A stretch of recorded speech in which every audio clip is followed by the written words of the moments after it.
നമഃശിവായ. സ്വാമി സന്ദീപ് ചൈതന്യ നയിക്കുന്ന കൈലാസയാത്ര. ഓം മഹേശ്വരായ നമഃ. ഓം ശംഭവേ നമഃ. 29 ജൂൺ 2009.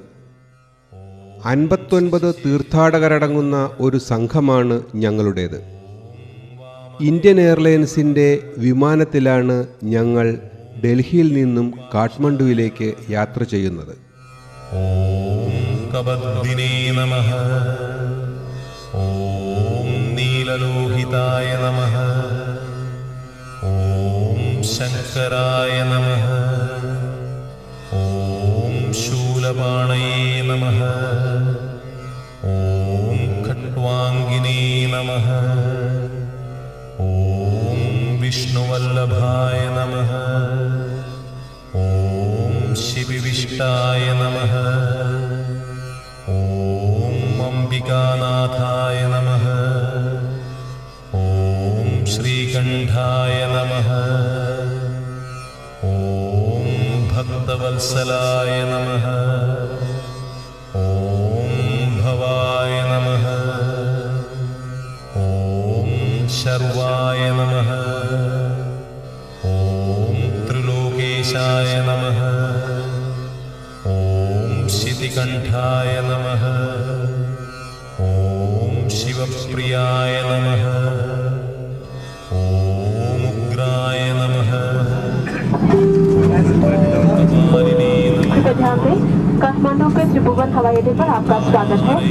आपसे अनुरोध है कि विमान के पूरी तरह रुक जाने तथा सीट बेल्ट संकेत बंद किए जाने तक कृपया अपने स्थान पर बैठे रहें और ऊपर लगे सामान को न खोलें। ओम ललाटाक्षाय नमः. ओम कालका. स्थानीय समय के अनुसार इस समय दोपहर के 3:43 हुए हैं।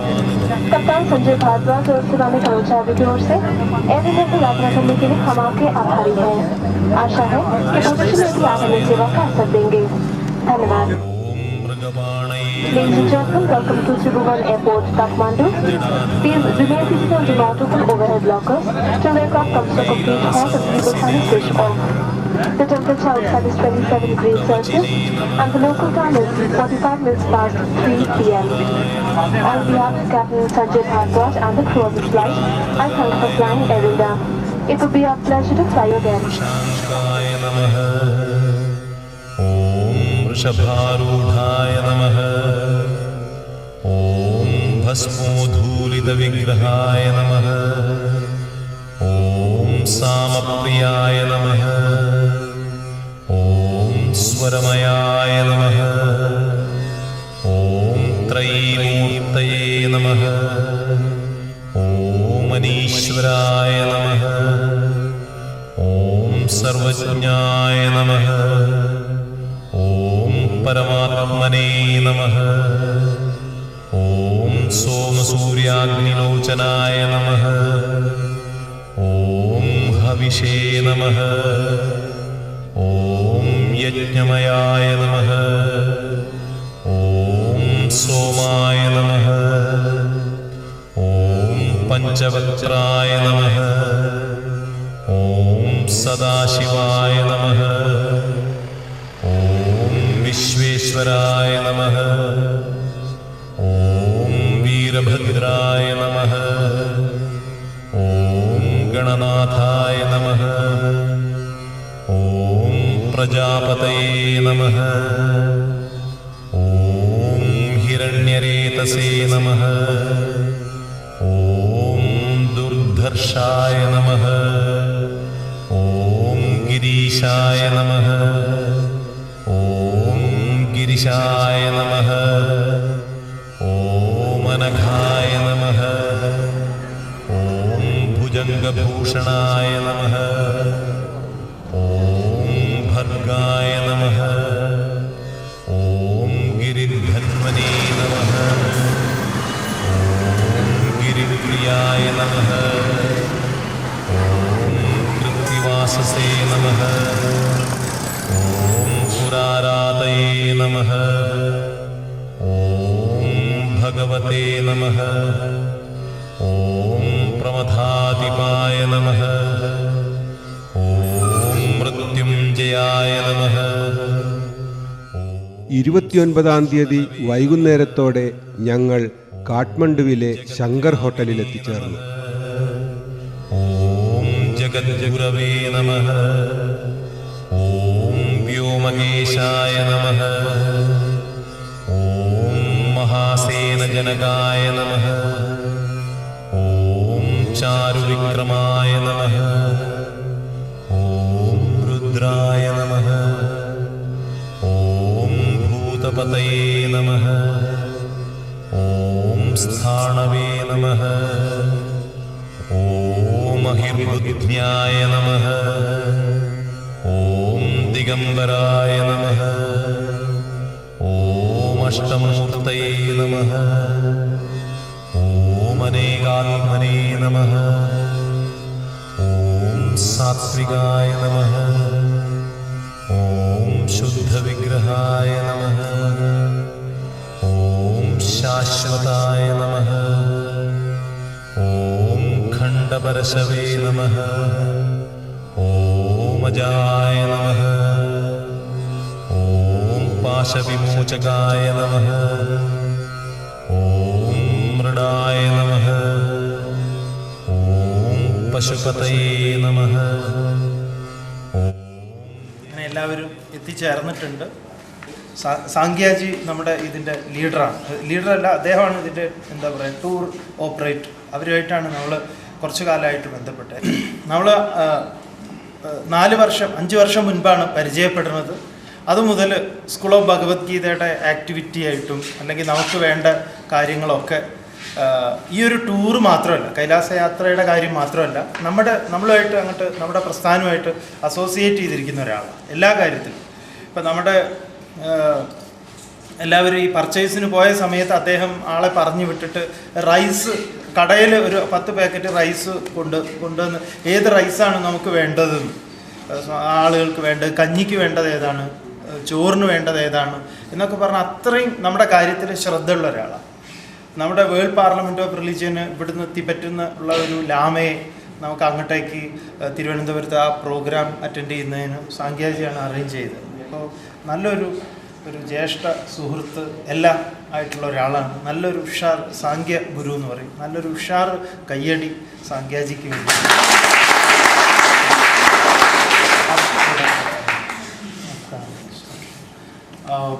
Good evening, everybody. Good evening. On behalf of School of Bhagavad Gita, Swami Sandeep Chaitanyaji, and my company Richa Tours, we'd like to welcome to Kathmandu. I hope your stay has been pleasant so far. The yatris who arrived yesterday, so some yatris only came today, so they are yet to feel how Kathmandu is. We'd like to warmly welcome you, and we wish you a very successful trip. We are sending a very experienced team with you to look after you during the trip. It's going to be a hard journey. Once we leave Nepal, the facilities in Tibet are very, very basic, So we are all going on a yatra. From our side, we will do our very best that your trip is memorable. But there's a lot of hardship involved, and if we have cooperation from everybody, I'm sure the trip will be very successful for all of you. Just a small advice, take proper rest starting from today, and even during the yatra, try to be calm.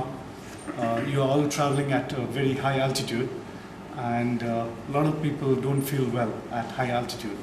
So try to relax, take things easy, despite some of the difficulties that might come during the trip, So if you are calm and patient, everything will work out well, right? So most important, take good care of your health, And Swamiji will explain you very briefly about the accommodation, how your travel is going to be, what the food is going to be like, the entire yatra. Pujya Swamiji will explain everything to you. Okay. Thank you. Hari ഓം. ഇനി പറയുന്ന കാര്യങ്ങളൊക്കെ വളരെ വളരെ ശ്രദ്ധിച്ച് കേൾക്കേണ്ട കാര്യങ്ങളാണ്.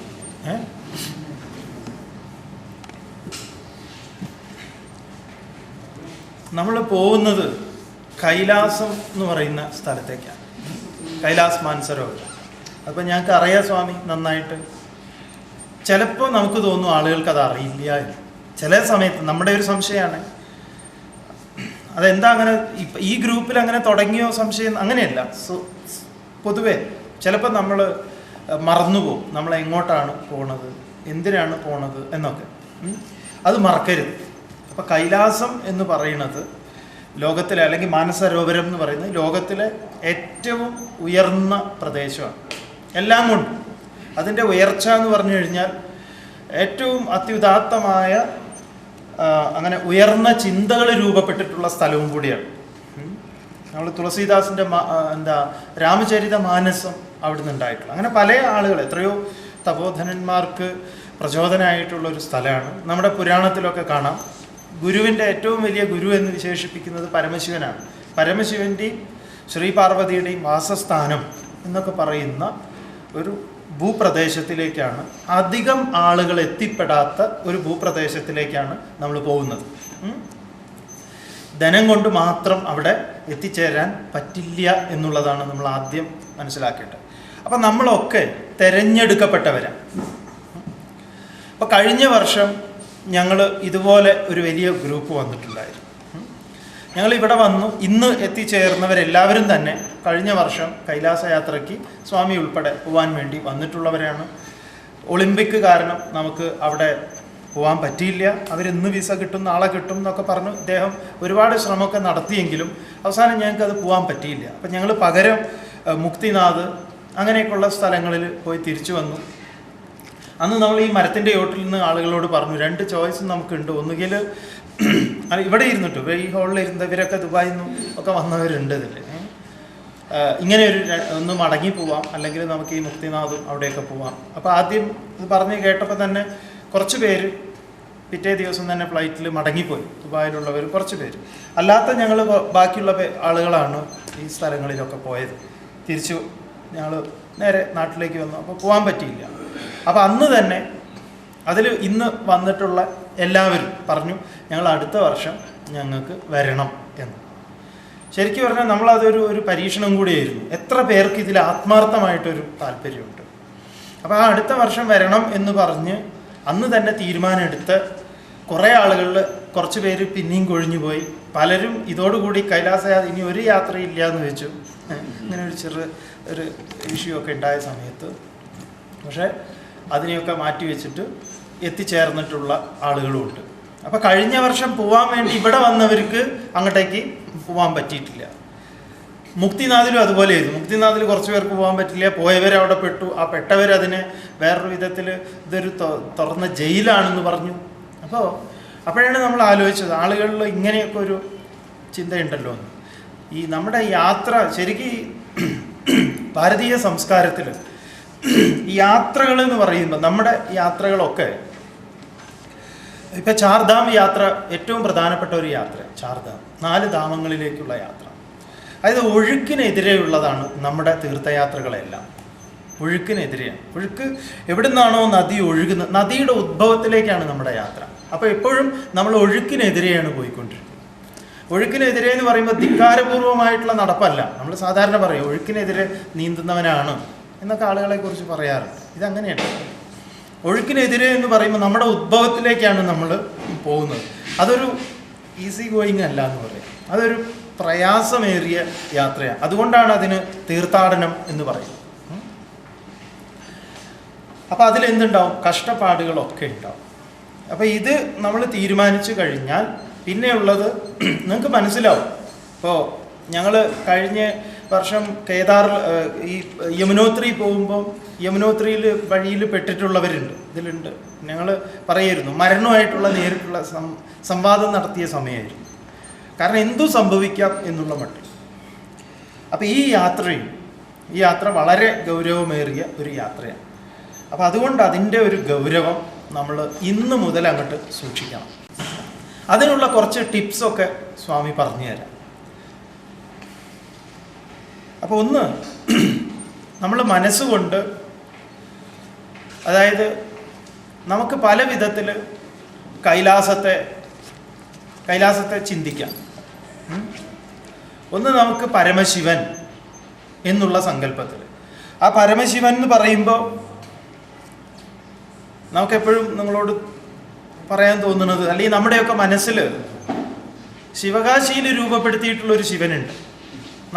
നിങ്ങളോട് ചർച്ച ചെയ്യാനും നിങ്ങളുമായിട്ട് സംവദിക്കാനും ആലോചിക്കുന്നത് ആ ശിവനെ കുറിച്ചല്ല. അതൊരു ചിത്രകാരൻ്റെ ഭാവനയാണ്. അതിനെ പരിഹസിക്കുകയോ അവഹേളിക്കുകയൊന്നുമല്ല. കാരണം നമ്മളും ആ ഒരു ചിത്രം കണ്ടിട്ട് അതിനെ ആദരിക്കുന്ന ഒരാളാണ്. പക്ഷേ അതല്ല ശിവൻ എന്ന് പറഞ്ഞാൽ മംഗളം, അല്ലെങ്കിൽ അങ്ങനെയുള്ള കുറേ അർത്ഥങ്ങളുണ്ട്. അപ്പം കൈലാസത്തിലൊരു ശിവക്ഷേത്രമൊന്നും നമ്മൾ കാണില്ല. അത് പ്രകൃതിയുടെ, നമ്മളിവിടെ പഠിക്കുന്നത് പ്രകൃതിയാണ് ഈശ്വരൻ എന്നുള്ള ഏറ്റവും വലിയ പാഠമാണ്. അപ്പം ഈശ്വരനെ നമ്മൾ അനുഭവിക്കുന്ന നിമിഷങ്ങളായിരിക്കും നമ്മുടെ യാത്രയിൽ ഉടനീളം ഉണ്ടാകുക. അതിലൊരു സംശയവും വേണ്ട. അത് ആകാശത്ത് നിന്ന് ഏതെങ്കിലും ദൈവം മോനെ വരൂന്നോ മോനെ നടന്നോ ഒന്നും അല്ല പറയുക. അത് നമുക്ക് അനുഭവപ്പെടുക. നിങ്ങളത് യാത്ര തുടങ്ങി കുറച്ച് കഴിയുമ്പോൾ നിങ്ങൾക്കത് അനുഭവപ്പെട്ട് തുടങ്ങും. ജ്ഞാനം മുതൽ തുടങ്ങിക്കോളൂ. അത് തുടങ്ങാതിരിക്കാൻ വഴിയില്ല. പിന്നെ ഇതിനൊക്കെ എതിരായിട്ട് പോകുന്ന ആളുകളുണ്ട്, അവരുമുണ്ട്. അവരെ സംബന്ധിച്ച് നമുക്കൊന്നും പറയാനില്ല എന്നുള്ളതാണ്. അവരെന്താണ് അത് നോക്കുക?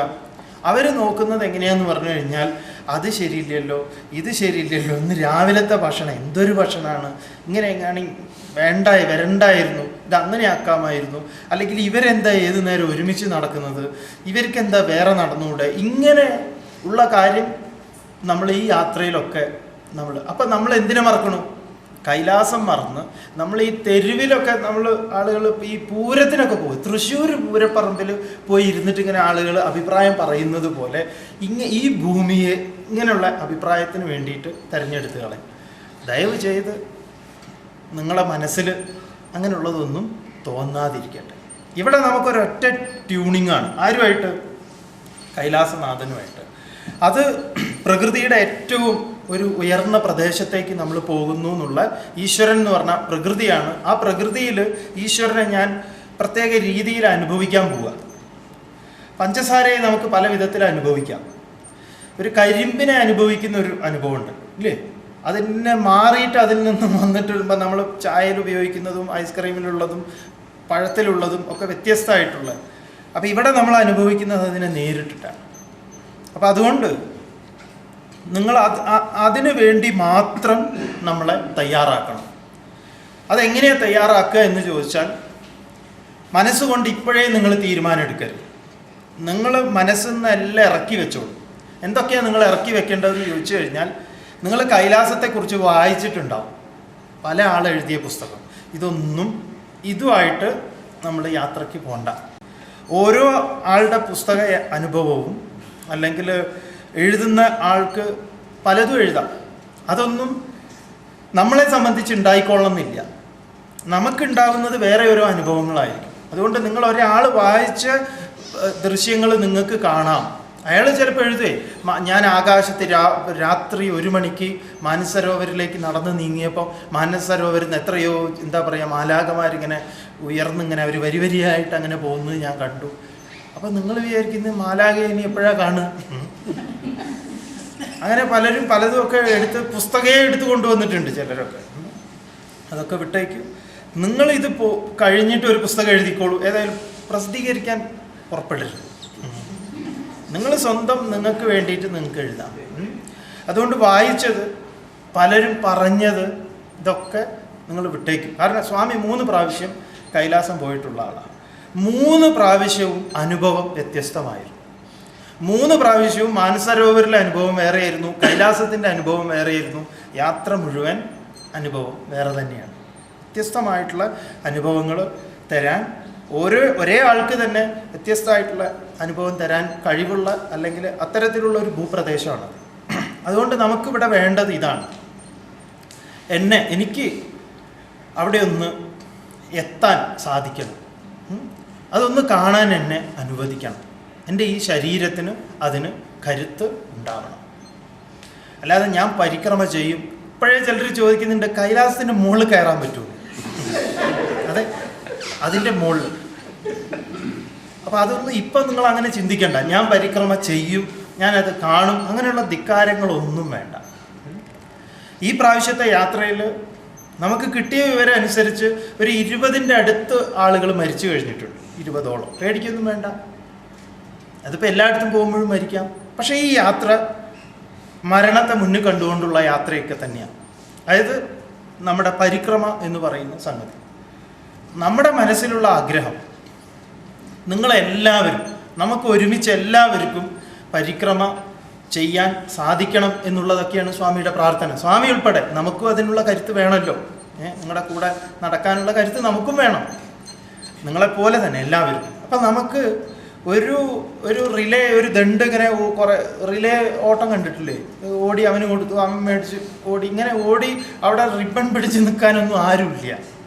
ഞാൻ ആദ്യം എത്തി എന്ന് പറയാനൊന്നും. അങ്ങനെയുള്ള ഒരു മത്സര ബുദ്ധി നമ്മുടെ ഇതിൽ വേണ്ട. നമുക്ക് സാവകാശം നടക്കാം. ഓരോ അടി വെച്ച് നമുക്ക് പോവാം. രാത്രി 2 മണിയാണ് നമ്മൾ ക്യാമ്പിലെത്തുന്നതെങ്കിൽ അത് മതി, നമുക്ക് പതുക്കെ നമുക്ക് പോകാമെന്ന് പറയാം. ഏതായാലും കൈലാസം കാണാനും മാനസരോവരിൽ മുങ്ങാനും ആരും ഒരടി പോലും നടക്കേണ്ടതില്ല. അതുവരെ ജീപ്പ് പോകും. കൈലാസം കണ്ണ് നിറയെ ഭഗവാൻ കാലാവസ്ഥ അനുവദിച്ചാൽ നമുക്ക് കാണാൻ കൈലാസത്തിൻ്റെ തീരത്ത് തന്നെയായിരിക്കും നമ്മുടെ ക്യാമ്പ്. അതുകൊണ്ട് ഭഗവാനെ എന്നെ അവിടെ എത്തിക്കണേ എന്നും പ്രാർത്ഥിക്കരുത്. ഇതൊക്കെ കുഴപ്പങ്ങൾ ഉണ്ടാക്കുന്നതാണ്. നമ്മുടെ ഓരോ കാൽവെപ്പും ഉണ്ടല്ലോ, ഓരോ പ്രാണനും അതിങ്ങനെ ഒരു എവിടെയും കൊടുക്കണ്ട. നമ്മൾ അതിലിങ്ങനെ ജാഗ്രതയോട് കൂടിയിട്ട് അങ്ങോട്ട് വെക്കുക, അതിന് നന്ദി പറഞ്ഞുകൊണ്ട് പോവുക. അതാണ് നമ്മളിതിൽ വേണ്ടത്. അല്ലാതെ ഗുരുവായൂരപ്പ എന്നെ എങ്ങനെയെങ്കിലും അവിടെ എത്തിക്കണേ, അതൊക്കെ നമ്മുടെ സ്ഥിരം പരിപാടികളാണ്. നമ്മൾ സ്ഥിരം ചെയ്യുന്നത്, ഏത് കാര്യത്തിനും ചെയ്യുന്നതാണ്.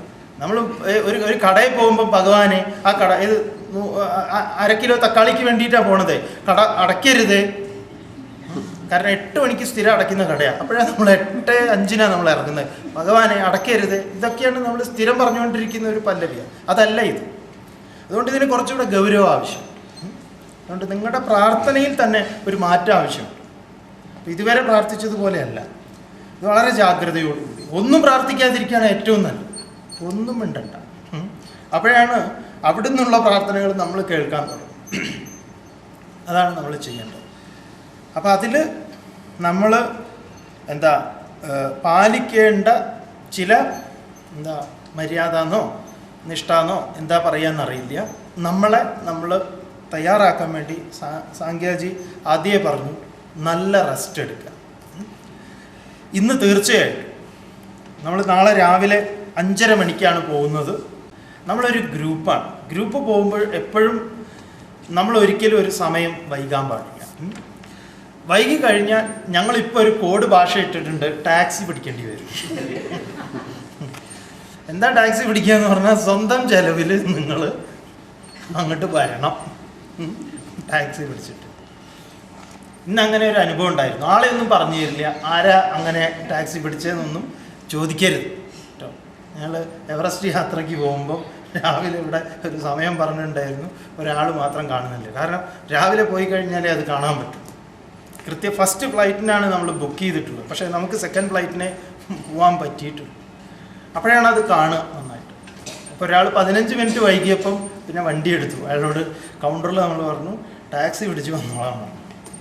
ബസ് ഓടുമ്പോഴും ആൾ പിറകെ ഓടുന്നുണ്ടായിരുന്നു. അത്ര പറഞ്ഞു ഓടട്ടെ, ടാക്സി പിടിച്ച് വരട്ടെ.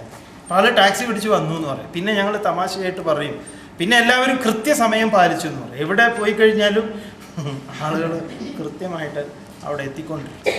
അതുകൊണ്ട് നമ്മൾ സമയം പാലിക്കുന്ന കാര്യത്തിൽ നമ്മളിതിൽ കൃത്യത വേണം. എന്താന്ന് പറഞ്ഞാൽ അപ്പോഴേ നമുക്ക് എത്തിച്ചേരാൻ പറ്റും. ഇപ്പോൾ രാവിലെ ഇവിടുന്ന് 5:30 മണിക്ക് നമ്മൾ പുറപ്പെട്ട് കഴിഞ്ഞാൽ ബ്രേക്ക്ഫാസ്റ്റ് വഴിയിൽ നിന്ന് കഴിക്കാം. വഴിയിൽ നിന്ന് എവിടെയെങ്കിലും നിർത്തും, കഴിക്കുക. ഉച്ചയ്ക്ക് ലഞ്ച് എന്ന് പറയുന്നത് നമ്മുടെ നേപ്പാളിൻ്റെ ബോർഡറാണ്, കോത്താരി എന്ന് പറഞ്ഞ സ്ഥലം.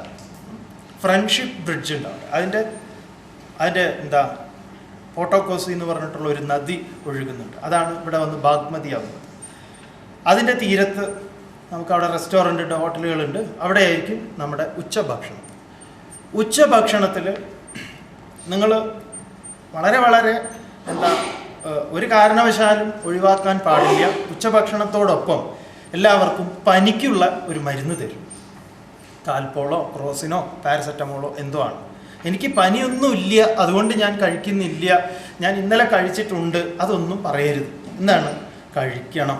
എന്തിനാണ്? ഇപ്പം പുതിയ NH-VH എന്തൊക്കെയോ പനിയുണ്ടല്ലോ. അതെ, ഈ പനി നോക്കുന്ന ഒരു സൂത്രം അവിടെ ബോർഡറിൽ വെച്ചിട്ടുണ്ട്. ആ പനിയല്ല, നിങ്ങൾക്ക് നിങ്ങളുടെ ശരീരത്തിൽ എന്തെങ്കിലും ഒരു ടെമ്പറേച്ചർ വ്യത്യാസം ഉണ്ടെങ്കിൽ അവർ പുറത്താക്കും. വളരെ കർശനമായിട്ട് ഒരു നിയമം അവർ കൊണ്ടുവന്നിട്ടുണ്ട്. അപ്പോൾ അതുകൊണ്ട് നമുക്ക് സ്വതവേ കുറച്ച് പനി, നാളെ കഷ്ടകാലത്തിന് രാവിലെ എഴുന്നേറ്റപ്പോൾ കുറച്ചൊരു പനി ഉണ്ടെന്ന് ഇരിക്കട്ടെ, ആ പനി പ്രശ്നമാവും. അപ്പോൾ ആ ആൾക്ക് വരാൻ പറ്റില്ല.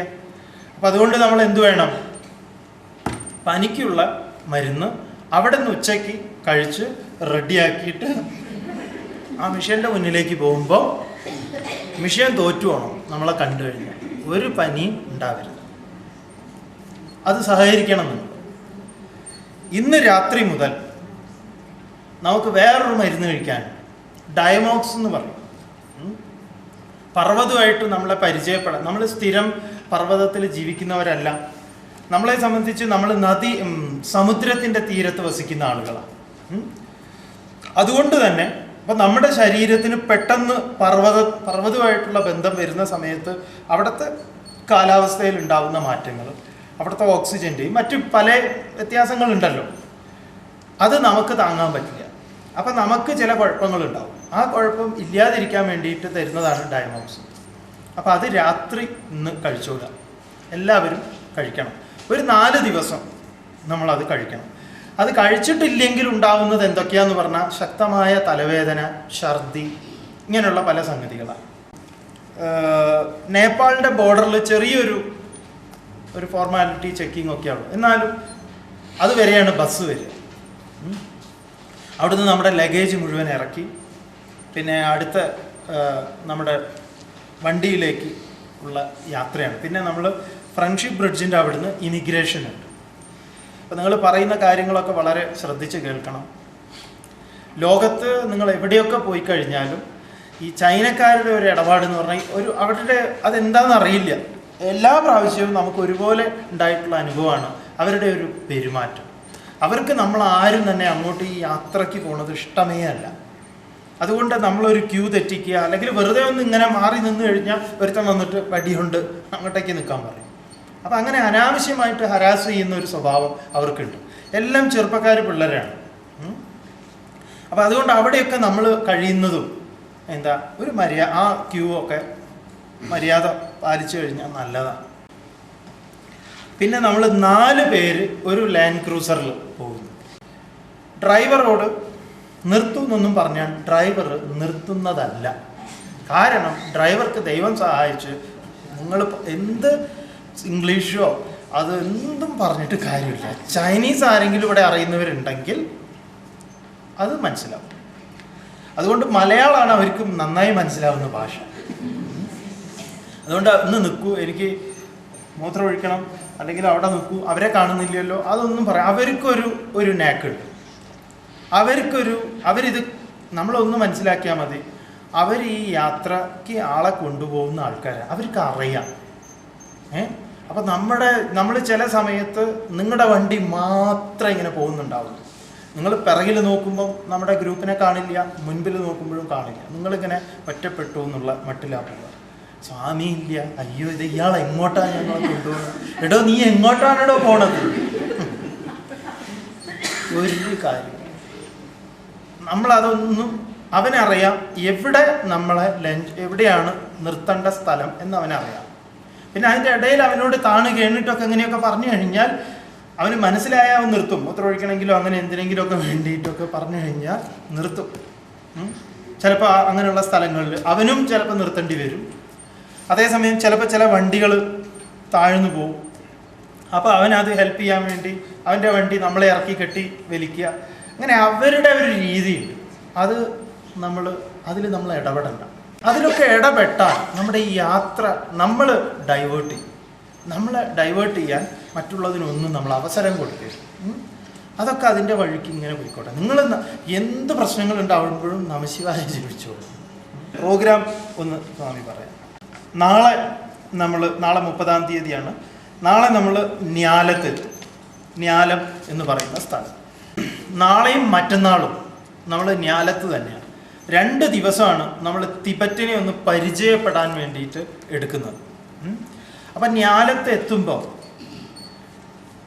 നിങ്ങൾ ചിലപ്പോൾ പറയും, ഇതെനിക്ക് ശരിയാവും തോന്നുന്നില്ല. അതുകൊണ്ട് പരിക്രമ പോയിട്ട് ഞാൻ ചിലപ്പോൾ ചോദിക്കും, സ്വാമി ഇവിടുന്ന് തിരിച്ച് കാഠ്മണ്ഡുവിലേക്ക് എത്ര ദൂരമുണ്ട്? അങ്ങോട്ട് പോകണമെങ്കിൽ എങ്ങനെയാ? വണ്ടി കിട്ടുമോ? ബുദ്ധിമുട്ടാവുമോ? ഞാൻ ഒരാൾക്ക് ബുദ്ധിമുട്ട് തന്നെയാണ്. ഒരിക്കൽ നമ്മുടെ ഗ്രൂപ്പിലെ ഒരാൾക്ക് വരണമെന്ന് വളരെ ശക്തമായ ആഗ്രഹമുണ്ട്. പക്ഷേ ചൈനീസ് ഡോക്ടർ പറഞ്ഞു അവരെ കൊണ്ടുപോയാൽ നിങ്ങൾക്ക് റിസ്ക്കാണ്, അതുകൊണ്ട് അവരെ നിങ്ങൾ കൊണ്ടുപോകണ്ട. അപ്പോൾ പിന്നെ നമ്മൾ ആ തീരുമാനത്തെ ആ ഡോക്ടർമാർ, ഒരു ഗ്രൂപ്പ് നമ്മുടെ കൂടെയുള്ള ഡോക്ടറും ഉണ്ടായിരുന്നു. ഡോക്ടറും പറഞ്ഞു റിസ്ക്കാണ്, കൊണ്ടുപോകണ്ട. അതേസമയം കഴിഞ്ഞ പ്രാവശ്യം അതിന് മുമ്പിൽ എപ്പോഴോ ഇവിടെ വന്ന് കാഠ്മണ്ഡു എയർപോർട്ടിൽ ഇറങ്ങി ഫോട്ടോ എടുക്കുമ്പോൾ മറിഞ്ഞു വീണ് കൈ ഒടിഞ്ഞു നേരെ നമ്മൾ കൊണ്ടുപോയത് കാഠ്മണ്ഡു മെഡിക്കൽ കോളേജിലേക്കാണ്. രാവിലെ മുതൽ അവിടെയായിരുന്നു. ഇവിടെ സൈറ്റ് സീയിങ് ഒക്കെ നടക്കുമ്പോൾ നമ്മൾ ആശുപത്രിയിലെ സീന് കാണുമായിരിക്കും. ഇവരുടെ ഈ കൈ പൊട്ടലും പ്ലാസ്റ്റർ ഒട്ടിക്കലും 2 പൊട്ടുണ്ടായിരുന്നു. അവരെ നമ്മൾ പറഞ്ഞു ധൈര്യമായിട്ട് പോവാൻ, നമുക്ക് നാട്ടിൽ പോയിട്ട് ഓപ്പറേറ്റ് ചെയ്താൽ മതി. അങ്ങനെ അവർ പരിക്രമം വരെ ചെയ്തു. ഒരു വടിയും കുത്തിപ്പിടിച്ച് ഈ ഒടിഞ്ഞ കയ്യുമായിട്ട് മൊത്തം പ്ലാസ്റ്റർ ചെയ്ത് തിരുവനന്തപുരത്തുള്ളൊരു സ്ത്രീയായിരുന്നു. അവർ വന്നു എന്ന് പറയും. പക്ഷേ ഡോക്ടർ പറഞ്ഞത് ഇവരെ കൊണ്ടുപോകണ്ട. അപ്പം അങ്ങനെ എന്തെങ്കിലും ഒരു അവസ്ഥയൊക്കെ വരണം. അങ്ങനെയുള്ളൊരു സമയത്ത് തന്നെ നമുക്ക് ഭയങ്കര ബുദ്ധിമുട്ടാണ്. ഈ ഗ്രൂപ്പിൽ നിന്ന് ഒരാളെ തിരിച്ചു കൊണ്ടുപോകുന്നതിന് ഒരുപാട് ഫോർമാലിറ്റി ഉണ്ട്. ഇതൊരു ഗ്രൂപ്പ് വിസയാണ്. അപ്പം അവരെ പ്രത്യേകം വണ്ടിയിൽ കൊണ്ടുപോകണം. അതുകൊണ്ട് അങ്ങനെ നമ്മൾ ചിന്തിക്കേണ്ട. അപ്പം ചിലപ്പോൾ ചിന്ത വരും. അതുകൊണ്ടാണ് സ്വാമി പറഞ്ഞത്, ജ്ഞാനത്തെത്തുമ്പോൾ നമ്മൾ ചിന്തിക്കും ഇതെനിക്ക് എന്തോ. കാരണം നമ്മുടെ മൊത്തത്തിലൊന്ന് ഇളകും, ശരീരം മൊത്തം ഇളകും, വല്ലാത്തൊരു അവസ്ഥയൊക്കെ ഉണ്ടാവും. കാരണം ചെല്ലുമ്പോൾ ഛർദ്ദിക്കാൻ നല്ലോണം ഉണ്ടാവും. അവിടെ ഇങ്ങനെ പാത്രം ഇങ്ങനെ അട്ടിക്ക് വെച്ചിട്ടുണ്ടാവും. അതൊക്കെ ഛർദ്ദിക്കാനുള്ള പാത്രങ്ങളാണ്. ഓരോന്ന് എടുക്കുക, നിങ്ങളുടെ കട്ടിൻ്റെ വീട്ടിൽ അവിടെ പാകത്തിന് വെച്ചോളൂ. എഴുന്നേറ്റ് ബാത്റൂമിലേക്കൊന്നും പോകാനൊന്നും നിൽക്കണ്ട, അവിടെ തന്നെ നിൽക്കുക. പോയി ഇവിടെയൊക്കെ ആയ അങ്ങനത്തെ പ്രശ്നമേ വേണ്ട. റൂമിലാണോ? പക്ഷെ നമ്മുടെ മറ്റുള്ള ആളുകളുടെ തലയിലൊന്നും ആവരുത്. അത് മാത്രം നമ്മൾ നോക്കിയാൽ മതി. വേറെ പുറത്തേക്ക് പോകാനും അതും ഇതൊന്നും. ന്യാലത്ത് മുതലേ വെള്ളത്തിൻ്റെ കളികളൊക്കെ വളരെ സൂക്ഷിച്ച് വേണം. ഇതൊക്കെ പറഞ്ഞാലും അലക്കുന്ന ആൾക്കാരുണ്ട് അവിടെ പോയിട്ട്. പക്ഷെ നമുക്കൊക്കെ അത്ഭുതമാണ്. കഴിഞ്ഞ പ്രാവശ്യം തോന്നുന്നുണ്ട് മദ്രാസിൽ നിന്ന് വന്ന ഒരു സ്ത്രീ അലക്കനെങ്ങനെ കൊച്ച കൊച്ച കച്ച എന്ന് പറഞ്ഞിട്ട്. സ്വാമി വെറുതെ പറയണല്ല, അലക്കണം അവര്.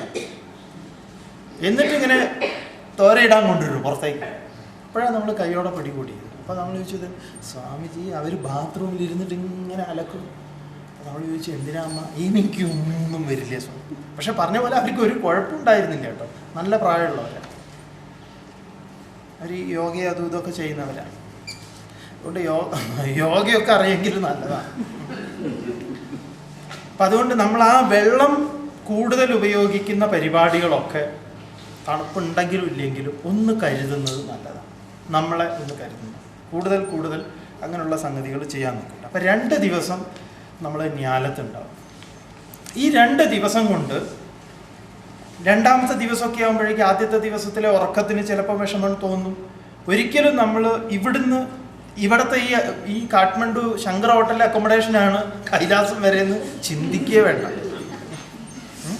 ഏതായാലും ഇവിടെ ടിഷ്യൂ കൾച്ചർ നിങ്ങൾ പരിചയപ്പെട്ടിട്ടുണ്ടാവും. അപ്പം ഇനി അങ്ങോട്ട് അതൊക്കെ തന്നെയാണ്. നമുക്ക് ന്യാലത്ത് ഒരു തരക്കേടില്ലാത്ത അക്കോമഡേഷനാണ് ന്യാലം ഗസ്റ്റ് ഹൗസ് ഒരു ഇതാണ്. അവിടെ നിന്ന് നമുക്ക് വേണമെങ്കിൽ ആർക്കെങ്കിലും എന്തെങ്കിലും മേടിക്കാൻ കൂടുതൽ എന്തെങ്കിലുമൊക്കെ വേണമെങ്കിൽ അവിടെ നിന്ന് നമുക്ക് മേടിക്കാൻ സമയമുണ്ട്, സ്ഥലമുണ്ട്. ന്യാലത്ത് എത്തിക്കഴിഞ്ഞാൽ നിങ്ങൾ ഈ പറയുന്ന പോലെ സ്വാമിക്ക് ആരോഗ്യത്തോടു കൂടി ഇത്ര ശബ്ദം എടുത്തുകൊണ്ട് നിങ്ങളുമായിട്ട് സംസാരിക്കാൻ സാധിച്ചു എന്ന് വരില്ല. അതുകൊണ്ട് നിങ്ങൾ ഈ പറയുന്ന കാര്യങ്ങൾ വളരെ ശ്രദ്ധിച്ച് കേട്ടാൽ നല്ലതാണ്. ന്യാലത്ത് നമ്മൾ റൂമിൽ സദാ നേരം കിടക്കരുത്. ന്യാലത്ത് എന്തിനാന്ന് പറഞ്ഞാൽ നമ്മൾ നാളെ രാത്രി നമ്മൾ അവിടെയാണ്. രാവിലെ ആയിക്കഴിഞ്ഞാൽ നമ്മൾ എഴുന്നേൽക്കണം. എന്താണോ ഭക്ഷണം, ചായയാണെങ്കിൽ ചായ കുടിക്കണം, കാപ്പിയാണെങ്കിൽ കാപ്പി കുടിക്കുക. ഇത് രണ്ടും കുടിക്കാത്തവർ ചൂടുവെള്ളം കുടിക്കണം. കുറച്ച് നടക്കണം. വെറുതെ ഇങ്ങനെ അവിടെ നിന്ന് ഇങ്ങനെ ഒരു 2 മിനിറ്റ് 3 മിനിറ്റ് റൂമിലെങ്കിലും നടക്കണം. പുറത്തിറങ്ങിയിട്ട് ചെറുതായിട്ട് ഇങ്ങനെ നടക്കണം. അധികമുള്ള നടപ്പൊന്നും വെറുതെ കിടന്നാൽ പ്രശ്നമാണ്. അപ്പം ഇനിയുള്ള സ്ഥലങ്ങളിലൊക്കെ തന്നെ നമ്മൾ പോയി കഴിഞ്ഞാൽ നമ്മുടെ ശരീരത്തെ ഇങ്ങനെ കോച്ചി വെക്കരുത്. അങ്ങനെ വെച്ച് കഴിഞ്ഞാൽ പ്രശ്നമാണ്. അതുകൊണ്ട് നമ്മൾ നമ്മുടെ ശരീരത്തെ ദിവസവും ഇനിയുള്ള ദിവസങ്ങളിൽ നിങ്ങൾ എന്ത് വേണമെന്ന് പറഞ്ഞാൽ രാത്രി കിടക്കുന്ന സമയത്തൊക്കെ ബാമൊക്കെ കൊണ്ടുവന്നുണ്ടാവുമല്ലോ. ഇതൊക്കെ ഒന്ന് കിടക്കാൻ ഒരു 5 മിനിറ്റ് നിങ്ങൾ ഈ പരിപാടിയൊക്കെ നന്നായി ചെയ്തോളൂ. കൈകൊണ്ട് നമ്മളെ കൈയെ നന്നായിട്ട് മസാജ് ചെയ്ത് കൊടുക്കുക. നമ്മളെ കൈയൊക്കെ നന്നായി ഞെക്കി ദേഹം മൊത്തം, അതുപോലെ കാല് എവിടെയൊക്കെ സ്റ്റിപ്പായി കിടക്കുന്നുണ്ടോ അവിടെയൊക്കെ തല, ഇതൊക്കെ നന്നായിട്ട് കൈകൊണ്ട് ഇങ്ങനെ നന്നായി പ്രസ് ചെയ്ത് കൊടുക്കുക. നന്നായിട്ട് നമ്മൾ തന്നെ ഇത് നന്നായി ചെയ്യണം. അയ്യോ എനിക്ക് വയ്യേ എന്ന് പറഞ്ഞ് അത് അങ്ങനെ ഇടരുത്. നമ്മളെ ഏറ്റവും കൂടുതൽ സ്നേഹിക്കുക നമ്മുടെ ശരീരത്തെ.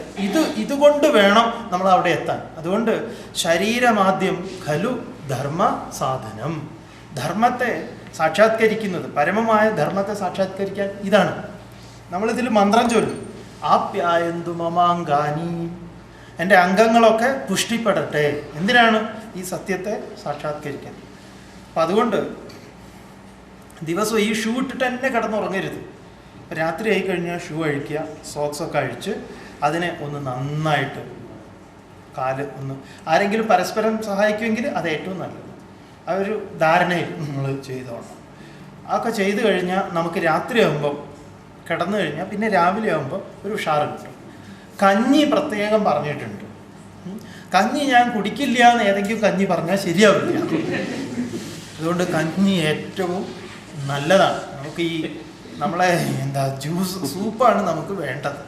അതുകൊണ്ട് നമ്മളത് കുടിക്കാൻ രാത്രി അതും എന്തെങ്കിലുമൊക്കെ വെജിറ്റബിൾ ഉണ്ടാവും, അത് നല്ലതാണ്. അത് കഴിക്കണം. നമ്മൾ ഭക്ഷണം കഴിക്കാതിരിക്കരുത്, അത് പ്രധാന കാര്യം. ഇതുപോലെ നമ്മൾ ചെറുതായിട്ട് നടക്കുന്ന കാര്യം 2. പിന്നെ നമ്മൾ താമസിക്കുന്ന സ്ഥലങ്ങൾ ഇതങ്ങോട്ട് കഴിഞ്ഞാൽ, അതായത് ന്യാലത്ത് ഒരു റൂമിൽ 2 ആളാണോ? അല്ല. ഒരു റൂമിൽ 6 ആളുണ്ടാവും, 7 ആളുണ്ടാവും, 10 ആളുണ്ടാവും. അത് ഇങ്ങനെ ഒരു കിടക്കുന്ന കട്ടിൽ കാര്യങ്ങളൊക്കെ ഉണ്ടാവും. അങ്ങനെയാണ്. അതുകൊണ്ട് എല്ലാവർക്കും കിടക്കാനും ഇതിനൊക്കെ സൗകര്യമൊക്കെ ഉണ്ട്, സ്ഥലമുണ്ട്. പിന്നെ നമ്മളെന്താണെന്നറിയോ, ഇനി ഒരാളും 2 ആളും ഒരു 10 പേര് കിടക്കുന്ന സ്ഥലത്ത് ഒരാൾ മാത്രം പോയി കിടക്കില്ല. നമുക്കും ആരെങ്കിലും അവിടെയൊക്കെ ഉണ്ടെങ്കിലേ നമുക്കും ഒരു സുഖമാവുള്ളൂ. കാരണം ആ ഒരു ചൂടൊക്കെ കിട്ടണം. അങ്ങനെയാണ്. അതുകൊണ്ട് ഇനിയുള്ള സംഗതികളൊക്കെ നമ്മൾ അങ്ങനെയായിരിക്കും അങ്ങോട്ട്. അപ്പം ന്യാലം കഴിഞ്ഞാൽ പിന്നെ നമ്മൾ അവിടുന്ന് എല്ലാം ഡ്രൈവാണ്. പിന്നെ നമ്മൾ 2-ാം തീയതി സാഗയിലെത്തും. ശരിക്കും ഇപ്പം നമ്മൾ ആദ്യത്തെ കൈലാസയാത്രയിൽ നമ്മൾ ബ്രഹ്മപുത്ര നദി ക്രോസ് ചെയ്തിട്ടാണ് ഈ സാഗയിലെത്തുന്നത്. അത് പണ്ട് എങ്ങനെയായിരുന്നു എന്ന് പറഞ്ഞാൽ പാലമില്ലായിരുന്നു. ഇതിന് വലിയ ചങ്ങാടത്തിൽ ഈ വണ്ടി കയറ്റി ചങ്ങാടത്ത് നിന്ന് അപ്പുറത്ത് എത്തിക്കുക. അതൊരു 5-6 മണിക്കൂർ നേരത്തെ പരിപാടിയാണ്. അത്രയും വണ്ടികൾ ഇങ്ങനെ ക്യൂ ആയിട്ട് നിൽക്കുന്നുണ്ടാവും. അപ്പം നമ്മളവിടെ പുറത്ത് നിന്ന് കാറ്റൊക്കെ അടിച്ച് ഒരു വഴിക്കാവും, എന്നിട്ടാണ് അപ്പുറത്ത് എത്തുക. ഇപ്പം അതിന് കുറുകെ പാലമുണ്ട്.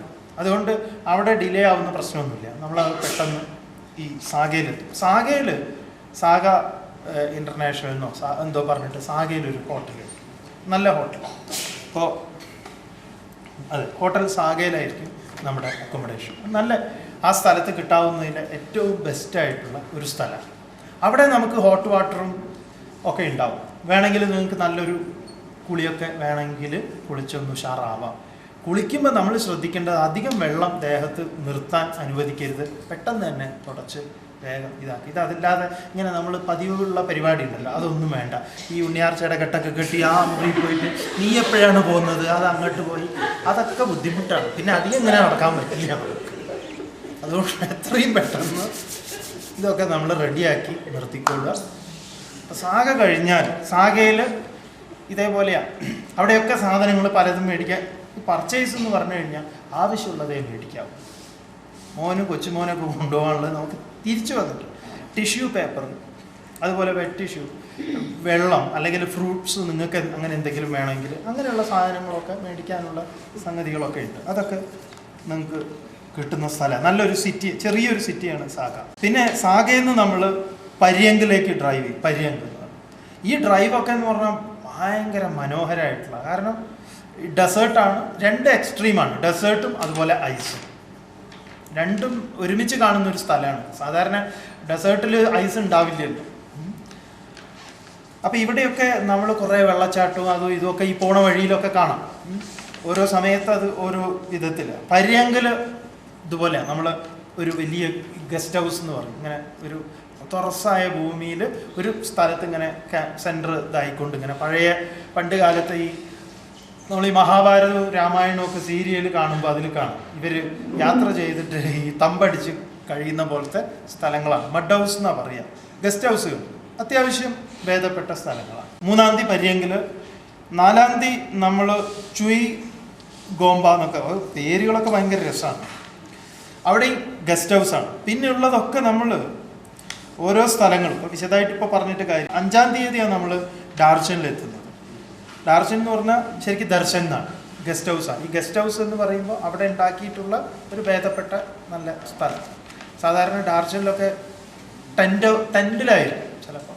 അപ്പോൾ ടെൻ്റല്ല, ഇതെല്ലാം ഗസ്റ്റ് ഹൗസാണ്. ഒരു സ്ഥലത്ത് നമുക്ക് ടെൻറ്റ് ചെയ്യേണ്ടി വരുന്നുള്ളൂ, 1-2 സ്ഥലത്ത്. അത് പരിക്രമയിൽ ആയിരിക്കും. ഈ യാത്രയുടെ ഒരു ചെറിയൊരു വിവരണമാണ് നിങ്ങൾക്ക് തന്നത്. പിന്നെ ഓരോ ദിവസവും രാവിലെ നിങ്ങൾക്ക് എല്ലാവർക്കും ഈ ഭജനാവലി തരുന്നുണ്ട്.